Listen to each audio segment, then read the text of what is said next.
Достор салам, баарыңыздарга белгилүү болгондой эле мен мамлекеттик камсыздандыруу уюмунда эмгектенем. Көпчүлүк тургундар сурашат, камсыздандыруудан өткөндөн кийин акча каражат төлөнүп берилеби деп көп суроо беришет. Анан ошого далил катары айтып коеюн деп атам. Манас районуна караштуу Арал айылынын тургуну ошо турак жай өрт кырсыгынан жабыркаган экен.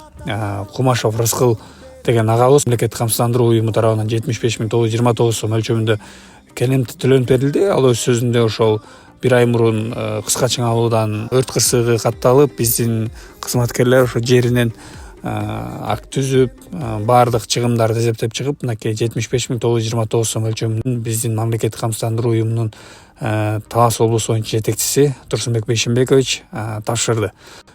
Жалпы ошол облусубуздун тургундары, менин катталуучуларымды ушул мамлекеттик камсыздандыруу уюмунун кызматынан пайдаланууга чакырат элек. Ошо мамлекеттик камсыздандыруу уюму биз менен келечек ишенимдүү деп айта кетмекчимин.